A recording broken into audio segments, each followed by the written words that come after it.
Hello, good morning. Good morning mga kababayan. Welcome to ang Sabi ni Alice Vlog, ang kwento ng mga buhay. Nandito po ako ngayon pa sa convenience store. Pupunta ako sa convenience store para ba bumili ng makakain ng anak ko kasi wala pa pong lutong ulam. Ngayon po napaka 36 degrees Celsius po. Medyo hindi pa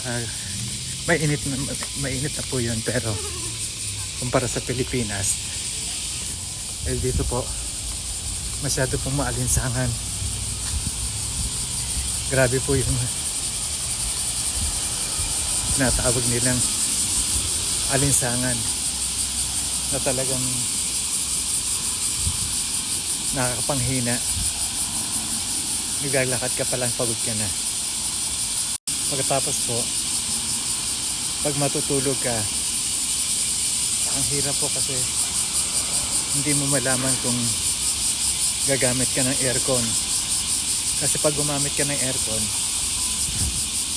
sobrang lumalamig yung temperature kahit na i-adjust mo. Tapos pag gagamit ka naman ng, papatayin mo naman ng aircon, sobra namang init at alinsangan. Hindi ka makakatulog. Mararamdaman mo na lang, pawis ka na. Ay, kung maririnig nyo na naguhunihan na po yung mga kuliglig. Andito na po ako sa labas ng Family Mart.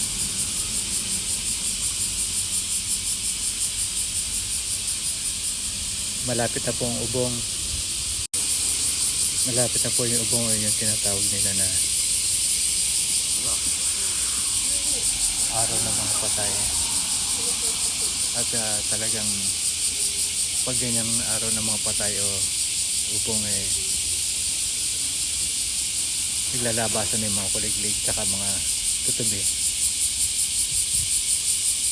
Grabe po ang ang alinsangan dito po sa Japan. Medyo hindi po sila masyadong nagsusuot ng lining o yung mga tank top na damit. Dahil po marami kayo mabibili sa department store. Ngayon po bihira na po na wala ka na makikitang ganong klaseng damit, kaya ang hirap po. Kapasok na po tayo para makapamili ng mabibili.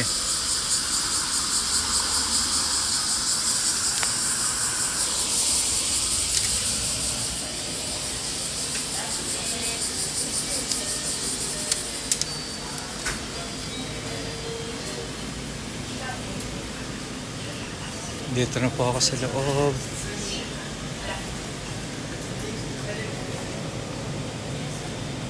Maghahanap po tayo ng mabibili. Maghahanap ako ng pan-shave.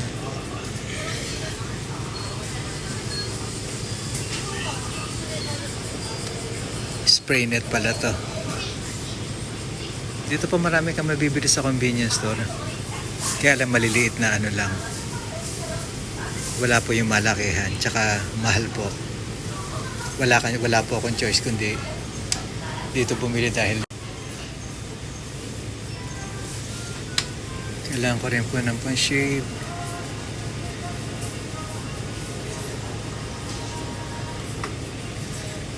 Ang dami pong lumalabas na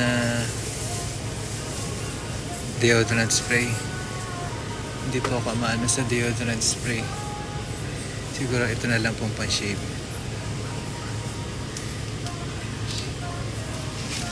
Okay.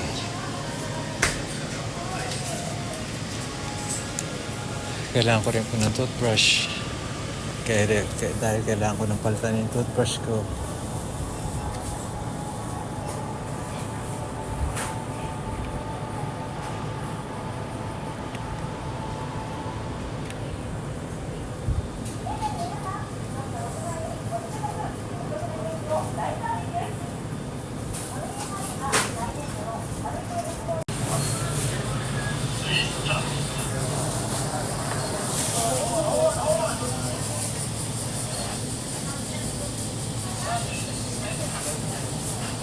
Ito yung mga ginagawa nilang pulutan. Tsaka kutkutin. Marami po. Kaya marami rin preservatives. Pwede naman po tayong kumain kahit na konti-konti. Basta wag lang yung lagi-lagi. Nasarap ng momo. Momo, ito po yung peach. Momo po kung tawagin. Hindi po momo na multo.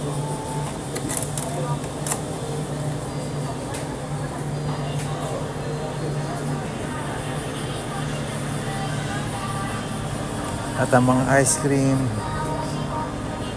nagkalat na.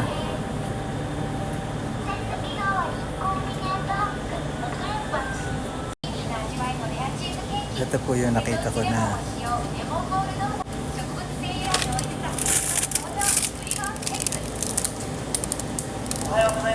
parang ice candy po sa kanila. Ito po yung papi ko.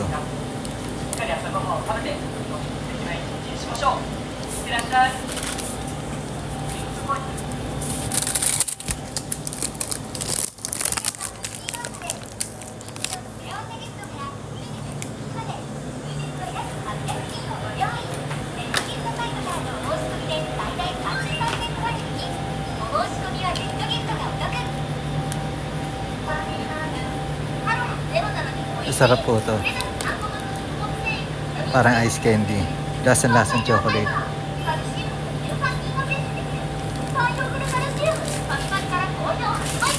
Meron din po siyang muscat flavor.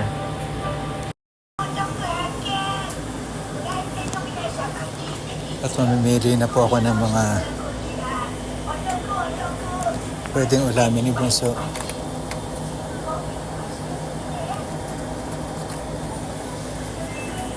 Kailangan iinit na lang para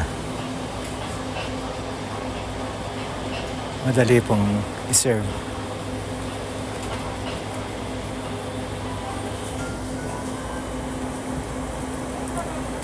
Ito po yung paborito niya na hamburg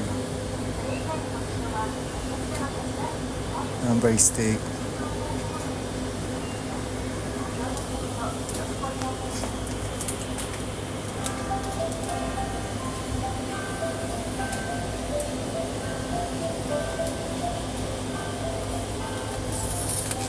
Ito po yung kinain niya kahapon.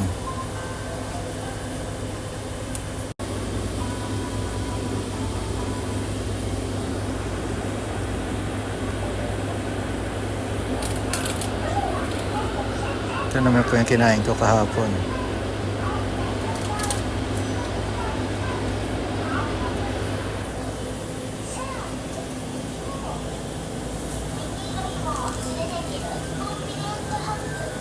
Ang dami ka pong pagpipilian.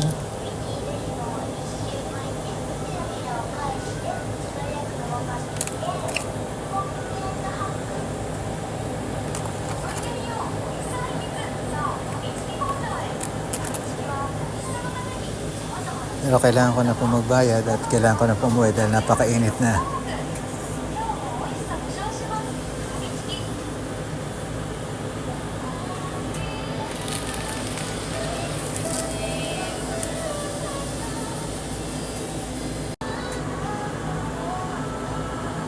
Pag emergency, meron din po sila mga gulay, repolyo, kamote, kamatis,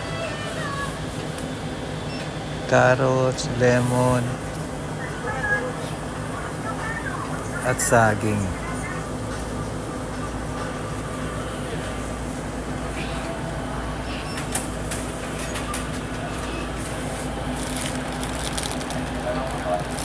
Yan.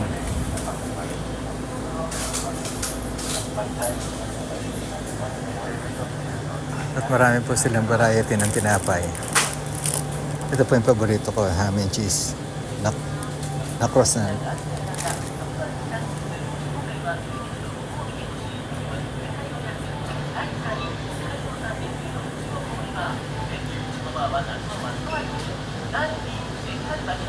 Sobrang dami po na pagpipilian.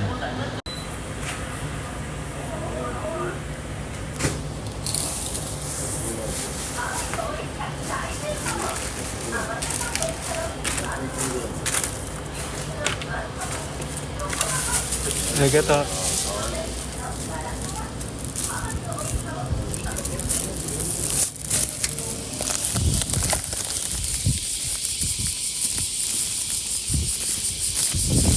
Po, tingnan nyo. Hangin po. Pero yung init niya, mainit.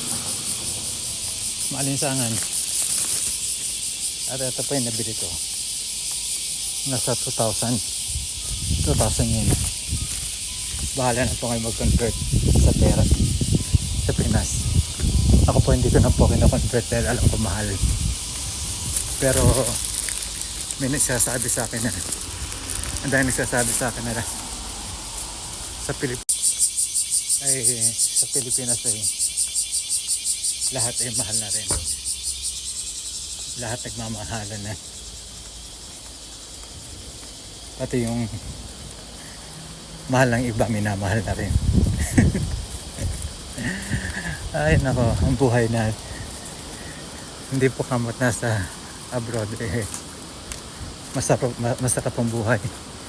Ang dami po rito binabayaran. Ang dami pong binabayaran, lalo na ang tax.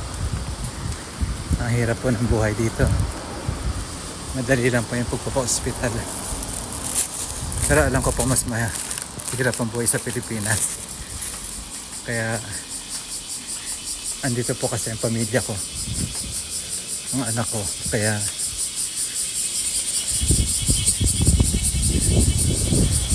please na po. Napaka-safe po dito. Kahit saan kayo pumunta, walang mga hold up sa inyo.